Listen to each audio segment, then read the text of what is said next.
Alam nyo ba kung bakit hindi pa nagbubunga itong kalamansi? Hello mga ka-agri! Sa video na to, pag-uusapan po natin yung iba't ibang katanungan tungkol sa kalamansi.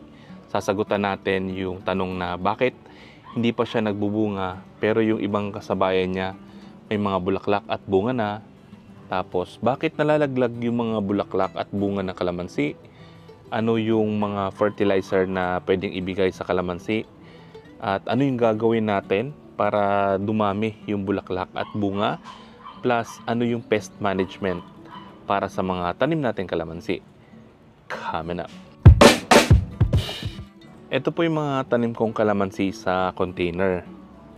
Itong isa wala pang bunga, itong isa may mga bunga na. So anong problema nitong isa na to? Kung susuriin po natin yung kanyang mga dahon, medyo light green. Itong isa naman may pagka dark green na. Ang ibig sabihin, yung light green ay nasa vegetative stage pa. Ibig sabihin, nagpapalago pa siya, hindi pa siya ready para magbulaklak at magbunga. Tapos kung makikita po natin, parang naglulugon, nagpapalit pa ng dahon yung ating kalamansi. Kaya hindi pa yan siya ready para magbulaklak at magbunga. Pero itong isa na dark green, nasa vegetative stage na po yan. Talagang magbubulaklak at magbubunga na. Kaya lang, kung susuriin din natin, may problema yung kanyang dahon. Yan, ito po ay indication na meron siyang iron chlorosis. Yung parang nagkakaroon ng markings dun sa mga dahon. Yan. So, kulang siya sa sulfur. So, kailangan bigyan natin siya ng Epsom salt para gumanda yung mga dahon. Nakaraan, na-applyan ko to ng magkakasunod, gumanda yung dahon. So ngayon, kulang na naman ulit.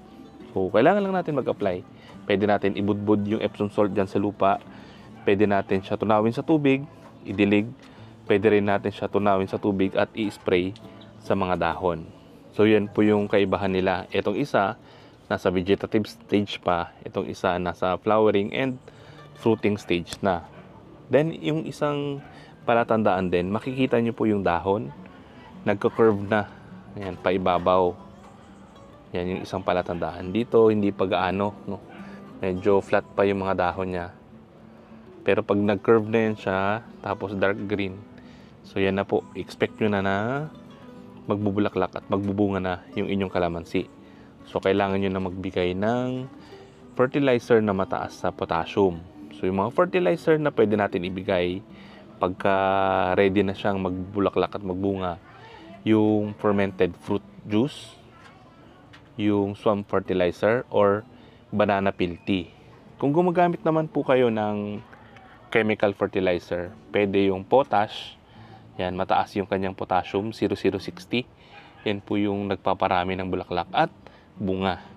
Tungkol naman po sa lagi nalalaglag yung mga bunga ng kalamansi, or konti yung bunga niya, ang sagot po dyan, kapag kayong kalamansi natin ay less than 1 year pa lang, konti lang po talaga yung kanyang ibubunga. Kasi yung kaya niya lang palakihin, yun lang po yung mabubuo.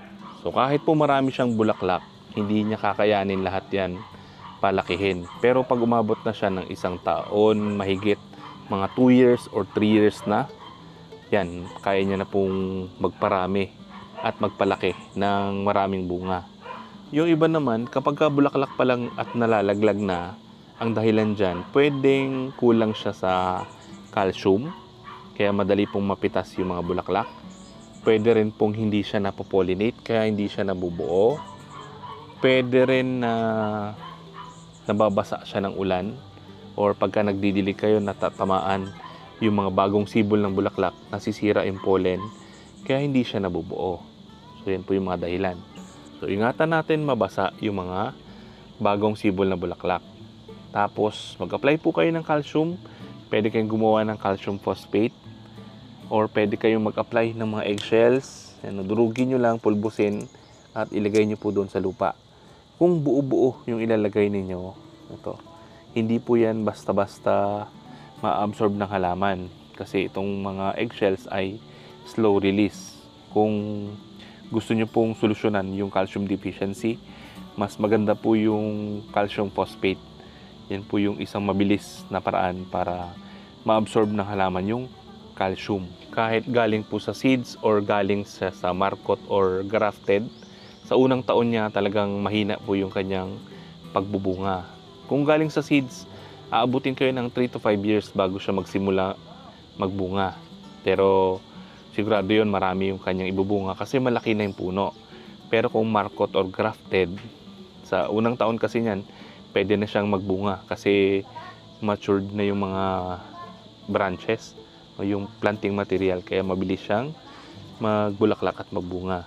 Ang mga pwede po natin gawin para ma-encourage na mag-produce ng maraming bulaklak yung ating tanim ay yung pagpupruning natin. So pwede tayong mag-prune ng mga sirang sanga, yung mga tuyo na, yung mga suckers lalo na.